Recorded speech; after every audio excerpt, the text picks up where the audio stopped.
Bonsoir à tous, et soyez les bienvenus sur cette chaîne bénie, ma Bible quotidienne. Et si ce que tu ressens en ce moment n'était pas une simple émotion, mais un signe que Dieu est en train de préparer ton avenir, si tu te reconnais dans cette période où tu hésites, où tu te poses des questions sur une personne précise, où ton cœur est partagé entre l'attente et le doute, alors ne quitte pas cette vidéo maintenant. Parce que parfois, Dieu ne parle pas avec du bruit, il parle avec des signes subtils mais puissants, des signes que seuls les cœurs attentifs peuvent comprendre. Et aujourd'hui, tu vas découvrir 5 signes divins très précis qui montrent que tu es peut-être sur le point d'épouser la bonne personne. Pas des suppositions humaines, pas des émotions passagères, mais des repères spirituels profonds. Comme il est écrit dans Ecclésiaste 3:1, il y a un temps pour tout, un temps pour chaque chose sous les cieux. Peut-être que ce temps est en train de s'ouvrir dans ta vie sans que tu t'en rendes compte encore. Mais attention, tous les sentiments ne viennent pas de Dieu et tous les attachements ne sont pas des promesses. C'est pourquoi cette vidéo est importante. Elle va t'aider à discerner, à comprendre et surtout à éviter de confondre émotion et direction divine. Reste jusqu'à la fin, car le dernier signe est souvent celui que presque personne ne comprend, mais qui change tout. Et si tu sens que ce message peut aider quelqu'un dans sa vie sentimentale ou spirituelle, alors pense à t'abonner, liker la vidéo et la partager. Ça permet aussi à d'autres personnes de recevoir ce message au bon moment. Maintenant, entrons dans le discernement. Signe 1. Tu retrouves une paix que tu ne peux pas expliquer. Il existe des saisons dans la vie où tu réalises quelque chose d'étrange, presque déroutant. Ce n'est pas une explosion d'émotions. Ce n'est pas une confirmation visible. Ce n'est même pas une réponse claire. Et pourtant, à l'intérieur de toi, quelque chose a changé. Tu es en paix. Pas une paix logique. Pas une paix basée sur des preuves. Mais une paix profonde, silencieuse, presque incompréhensible. Comme si ton cœur avait cessé de lutter sans que tu lui ordonnes. Et c'est précisément ici que ce premier signe devient important. Quand Dieu est réellement impliqué dans une relation, il ne nourrit pas ton agitation. Il la calme. Il ne multiplie pas les scénarios dans ton esprit. Il les arrête. Il ne renforce pas ton obsession. Il la remplace par une stabilité intérieure. Philippiens 4:7 dit « La paix de Dieu, qui surpasse toute intelligence, gardera vos cœurs et vos pensées en Jésus-Christ. » Remarque ce détail. Cette paix surpasse l'intelligence. Cela veut dire qu'elle ne dépend pas de ce que tu comprends. Elle ne dépend pas de ce que tu vois. Elle ne dépend même pas de ce que la situation te montre. Elle vient d'ailleurs. Et c'est là que beaucoup de personnes sont surprises par leur propre cœur. Parce qu'avant, ton esprit était en mouvement constant. Tu analysais chaque message. Tu relisais chaque interaction. Tu interprétais chaque silence. Tu vivais dans une tension invisible, comme si tout pouvait basculer à tout moment. Mais maintenant, quelque chose ne réagit plus pareil. Tu n'es plus dans cette urgence émotionnelle. Tu ne ressens plus ce besoin de vérifier, de contrôler, de comprendre immédiatement. Et même quand il n'y a pas de réponse, ton cœur reste stable. C'est subtil, mais très révélateur. Cependant, il y a un point essentiel à discerner ici, parce que toute forme de calme n'est pas forcément spirituelle. Il existe une paix qui vient de Dieu et une paix qui vient simplement du détachement. C'est pourquoi ce signe demande de la maturité. Dans la vie réelle, tu peux te surprendre à ne plus attendre un message comme avant. Tu peux même être surpris de constater que cela ne te trouble plus autant. Et au début, tu peux penser que tu es en train de guérir. Mais la vraie question est plus profonde. Ce calme intérieur est-il le fruit d'une confiance construite dans la prière, dans la présence de Dieu, dans le lâcher-prise spirituel, ou est-ce simplement le résultat d'une fatigue émotionnelle? Parce que la paix divine ne t'éteint pas. Elle ne te rend pas vide. Elle ne te coupe pas de tes émotions. Elle t'apaise tout en gardant ton cœur vivant. Et parfois, Dieu utilise cette paix pour te montrer que tu n'es plus dans le contrôle, mais dans l'abandon. Tu ne forces plus les choses. Tu ne cherches plus à accélérer ce qui doit venir. Tu n'es plus dans la peur constante de perdre. Et pourtant, la relation existe toujours dans ton esprit, mais elle ne domine plus ton esprit. C'est là que ce premier signe commence à parler doucement, presque comme un murmure spirituel. Signe 2, ton cœur grandit en maturité, pas en dépendance. Il y a un moment dans ton cheminement intérieur où quelque chose change sans bruit, sans annonce, sans événement spectaculaire. Ce changement ne se voit pas immédiatement de l'extérieur, mais il transforme complètement la manière dont tu aimes. Ce n'est plus le même langage intérieur. Avant, tu avais besoin d'être rassuré. Tu cherchais des preuves constantes. Tu attendais des signes d'attention comme des validations de ta valeur. Mais maintenant, quelque chose de plus profond est en train de naître en toi. Tu ne veux plus simplement être aimé. Tu veux construire. Et cette différence est énorme. Parce qu'aimer pour être rassuré, c'est une dépendance émotionnelle. Mais aimer pour bâtir, c'est une maturité spirituelle et relationnelle. Tu commences à ressentir que les émotions seules ne suffisent pas. Elles peuvent être fortes, mais elles ne sont pas toujours stables. Elles peuvent brûler vite, puis disparaître. Alors ton cœur commence à chercher autre chose. Une vision, une direction, un fondement. Proverbe 24:3 dit « C'est par la sagesse qu'une maison se bâtit et par l'intelligence qu'elle se renferme ». Ce verset ne parle pas seulement d'une maison physique. Il parle aussi de toute structure de vie, y compris les relations.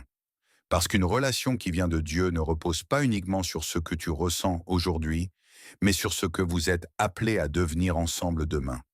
Et c'est là que ton regard change. Tu ne regardes plus seulement la présence de l'autre, tu regardes la qualité de la communication, la capacité à écouter, le respect mutuel, la stabilité émotionnelle, les valeurs spirituelles, la vision de l'avenir. Des choses que tu ignorais peut-être avant deviennent maintenant essentielles. Et tu remarques quelque chose d'encore plus profond. Tu ne deviens pas dépendant de cette relation. Tu deviens meilleur grâce à elle. Tu pries plus. Tu réfléchis plus. Tu deviens plus patient. Tu apprends à maîtriser tes émotions. Tu commences à te remettre en question. Tu grandis, mais en même temps, tu ne perds pas ton identité. C'est ici que ce signe devient très important à discerner. Parce qu'il existe une différence subtile entre construire et idéaliser. Construire, c'est avancer avec lucidité, en posant des bases solides, même si tout n'est pas parfait. Idéaliser, c'est projeter un futur parfait sur une réalité qui n'a pas encore de fondation. Et parfois, ton cœur peut te tromper sans que tu t'en rendes compte. Tu peux croire que tu construis, alors qu'en réalité, tu compenses un manque émotionnel. C'est pourquoi ce signe demande du discernement. Dans la vie concrète, tu peux te surprendre à penser différemment. Là où avant tu aurais dit « je veux juste être avec cette personne », maintenant tu te demandes « est-ce que cette relation peut durer? Est-ce qu'elle est alignée avec Dieu? Est-ce qu'on avance dans la même direction ?» Et ce changement n'est pas anodin. Il montre que ton cœur ne cherche plus seulement une présence, mais une construction. Et doucement, sans bruit, ton intérieur commence à devenir plus stable, plus réfléchi, plus aligné. Tu es toujours là? C'est que tu aimes bien la vidéo. Clique sur s'abonner et on continue ensemble. Signe 3, les obstacles ne te détruisent pas, ils te forment. Il existe un moment dans certaines relations où tu comprends que tout ne sera pas fluide. Rien n'est complètement simple, rien n'est parfaitement aligné. Et pourtant, tu restes. Mais ce qui est intéressant, ce n'est pas la présence des obstacles, c'est ta réaction intérieure face à eux. Parce qu'il y a des relations où la moindre difficulté te détruit intérieurement. Tu t'épuises, tu te perds, tu doutes de toi-même, tu ressors vidé, sans clarté, sans paix. Et puis, il y a une autre dynamique, plus mystérieuse. Une dynamique où les obstacles ne te cassent pas, ils te forment. Tu ne t'effondres pas à chaque silence. Tu ne perds pas totalement pied à chaque incompréhension. Tu ne sens pas que tout est fini à chaque tension. Quelque chose en toi résiste différemment. Pas une résistance basée sur l'orgueil ou l'entêtement, mais une résistance qui grandit en maturité. Et c'est ici que ce troisième signe devient profondément spirituel. Parce que quand Dieu permet une relation, il ne cherche pas toujours à supprimer les épreuves autour de toi. Parfois, il les autorise pour travailler quelque chose en toi. Jacques 1,12 dit « Heureux l'homme qui supporte l'épreuve, car après avoir été éprouvé, il recevra la couronne de vie. » Ce verset révèle une vérité essentielle. L'épreuve n'est pas toujours un signe de destruction. Elle peut être un processus de formation. Et dans ce contexte relationnel, cela change complètement ta perception. Parce que tu réalises que certaines difficultés ne sont pas là pour te faire fuir, mais pour te faire grandir. Dans la vie réelle, cela peut prendre des formes très simples. des périodes de distance, des moments de silence, des incompréhensions qui ne trouvent pas de solution immédiate, des attentes qui ne sont pas comblées au moment où tu le voudrais. Et pourtant, au lieu de t'éteindre émotionnellement, tu remarques quelque chose d'étonnant. Tu deviens plus réfléchi, plus patient, plus ancré. Tu ne réagis plus uniquement avec tes émotions, mais avec une forme de recul intérieur que tu n'avais pas avant. Mais attention, tout obstacle n'est pas forcément un signe divin. C'est là que le discernement devient crucial, parce qu'il existe aussi des relations qui fatiguent sans former, des situations qui blessent sans construire, des dynamiques où tu t'épuises progressivement sans jamais grandir intérieurement. Et c'est pourquoi il y a une question essentielle à te poser dans cette saison. Est-ce que cette épreuve t'élève ou est-ce qu'elle t'épuise? Parce que la formation divine ne te vide pas de sens. Elle peut te challenger, oui. Elle peut te bousculer, oui. Mais elle ne détruit pas ton identité intérieure. Au contraire, elle la renforce doucement, même au milieu des tensions. Et c'est souvent dans ces moments de résistance que Dieu travaille le plus profondément ton caractère, ta foi et ta vision de l'amour. Signe 4. Dieu confirme par plusieurs signaux, pas un seul. Il y a des moments dans la vie où tu aimerais une réponse simple, un signe clair, une confirmation unique, une évidence immédiate qui te permettrait de ne plus douter. Mais dans le cheminement spirituel, Dieu agit rarement de cette manière. Il ne construit pas ton discernement sur une seule émotion. Il ne base pas une direction importante sur une seule impression. Il ne te demande pas de prendre des décisions majeures sur un seul instant fragile. Dieu confirme autrement. Il répète. Il aligne. Il établit une cohérence. Et c'est là que ce quatrième signe devient essentiel. Parce que lorsque quelque chose vient réellement de Dieu, ce n'est pas juste un événement isolé, c'est une continuité. Deutéronome 19,15 dit « Toute affaire se réglera sur la parole de 2 ou 3 témoins ». Ce principe révèle une vérité spirituelle profonde. La confirmation divine est rarement solitaire. Elle est progressive. Elle est répétée. Elle est confirmée par différents canaux. Et dans le contexte d'une relation, cela devient encore plus subtil. Tu peux commencer à remarquer des choses qui ne sont pas forcément spectaculaires, mais qui reviennent avec une certaine cohérence. Un verset qui te parle plusieurs fois dans la prière, une pensée qui revient sans être forcée, une parole entendue dans une prédication qui touche exactement ta situation, une circonstance qui semble s'aligner avec ce que tu ressens intérieurement. Et séparément, chacun de ces éléments pourrait sembler banal. Mais ensemble, ils commencent à former une direction. Cependant, il y a une nuance très importante à comprendre ici, parce que ce signe peut facilement être mal interprété. Quand le cœur est attaché émotionnellement, il peut commencer à voir des signes partout. Il peut transformer des coïncidences en confirmation. Il peut transformer des désirs en révélations. Il peut transformer une attente en certitude spirituelle. C'est pourquoi ce quatrième signe demande un discernement très mature. Dieu ne parle pas dans la confusion, mais le cœur humain peut facilement projeter ses propres désirs sur des situations neutres. Dans la vie réelle, cela peut être très subtil.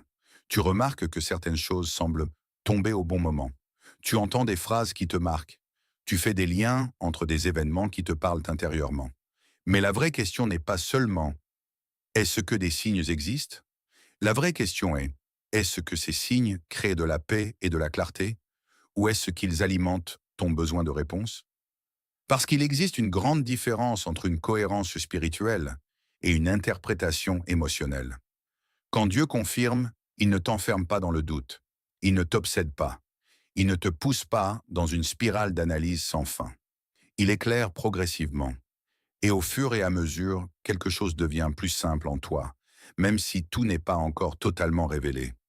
Mais si au contraire tu ressens une surcharge de signes, une recherche constante de confirmation, une dépendance à chaque détail pour valider ton ressenti, alors il est possible que ce ne soit plus Dieu que tu écoutes, mais ton propre besoin de sécurité émotionnelle. Et c'est là que ce signe devient une invitation au silence intérieur, à te recentrer et à te poser cette question essentielle. Est-ce Dieu qui confirme clairement ou est-ce mon cœur qui essaie de se rassurer? Signe 5. Tu es prêt à attendre sans forcer le résultat. Il existe un niveau dans la maturité spirituelle que peu de personnes atteignent vraiment. Ce n'est pas le niveau des émotions fortes. Ce n'est pas le niveau des certitudes rapides. Ce n'est même pas le niveau des confirmations constantes, c'est le niveau de l'attente. Mais pas une attente remplie d'anxiété. Pas une attente où tu contrôles en secret le déroulement des choses. Pas une attente où ton cœur est en tension permanente. C'est une attente différente, une attente paisible, une attente abandonnée. Et c'est ici que ce cinquième signe devient le plus profond. Quand Dieu prépare un mariage ou une relation alignée avec sa volonté, il ne travaille pas seulement sur les circonstances. Il travaille aussi sur ton cœur. Il te libère progressivement de la pression du résultat. Il t'apprend à ne plus forcer ce qui doit rester entre ses mains. Et tu commences à remarquer quelque chose de nouveau en toi. Tu n'es plus dans la peur de perdre. Tu n'es plus dans l'urgence de savoir. Tu n'es plus dans cette sensation intérieure que tout dépend de ta réaction ou de ton timing. Quelque chose s'est apaisé. Psaume 27,14 dit « Espère en l'Éternel. Fortifie-toi et que ton cœur s'affermisse. Espère en l'Éternel. » Ce verset ne parle pas d'une attente passive. Il parle d'une force intérieure dans l'attente, une stabilité qui ne dépend pas du résultat immédiat. Et c'est exactement ce que Dieu forme en toi dans cette saison. Parce que la vraie transformation ne consiste pas seulement à recevoir la bonne personne, mais à devenir une personne capable de recevoir sans idolâtrer. Dans la vie réelle, cela se manifeste de manière très subtile. Tu penses à cette personne, mais sans panique. Tu pries, mais sans pression. Tu envisages un futur, mais sans obsession. Et surtout, tu ressens quelque chose de nouveau. Tu es capable de lâcher le contrôle. Même sans garantie immédiate, tu peux dire intérieurement « Seigneur, je te fais confiance ». Et cette phrase n'est plus une simple parole religieuse. Elle devient une posture intérieure. Mais ce cinquième signe va encore plus loin. Parce qu'à ce stade, quelque chose change dans tes priorités. Tu ne cherches plus simplement une relation. Tu cherches la volonté de Dieu. Et ça change tout. Parce que tant que tu cherches uniquement une personne, tu peux devenir pressé, dépendant ou même aveugle à certaines réalités. Mais quand tu cherches la volonté de Dieu avant tout, ton cœur devient plus libre, plus stable, plus aligné. Et pourtant, ce signe reste délicat, parce qu'il révèle une vérité profonde que beaucoup évitent de se poser. Si Dieu décidait de dire non, si cette relation ne devait pas continuer, si le chemin devait changer, serais-tu encore en paix? Serais-tu encore dans la confiance? Ou est-ce que ton calme dépend encore du résultat que tu espères? C'est ici que tout se révèle, pas dans les émotions, mais dans la capacité à rester ancré, même quand le scénario ne correspond pas à ce que tu imaginais. Et doucement, cette maturité devient le véritable signe que Dieu est en train de façonner quelque chose de plus grand en toi que tu ne peux encore totalement comprendre. Si tu es arrivé jusqu'ici, c'est que ce message résonne profondément en toi. Mais retiens ceci, ces signes ne sont pas là pour te donner une certitude émotionnelle. Ils sont là pour t'amener à un discernement spirituel. Parce que le véritable amour, selon Dieu, ne commence pas par la passion. Il commence par la paix, la sagesse et la direction. Peut-être que tu es en train de vivre une saison où Dieu ne te donne pas toutes les réponses, mais il t'apprend à lui faire confiance. Et parfois, le plus grand signe n'est pas que la personne est la bonne, mais que toi, tu deviens prête. Proverbe 3, 5 à 6. Confie-toi en l'Éternel de tout ton cœur. Alors prends un moment pour réfléchir. Est-ce que tu avances dans la paix ou dans la peur? Est-ce que tu construis ou est-ce que tu t'accroches? Et surtout, es-tu prête à laisser Dieu écrire l'histoire à sa manière? Si cette vidéo t'a parlé, alors abonne-toi pour plus de contenu spirituel profond.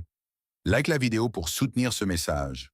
Partage-la à quelqu'un qui est dans une attente sentimentale et dis en commentaire « Je choisis la paix et la volonté de Dieu » ou partage ton ressenti. Parce que parfois, Dieu n'enlève pas une personne.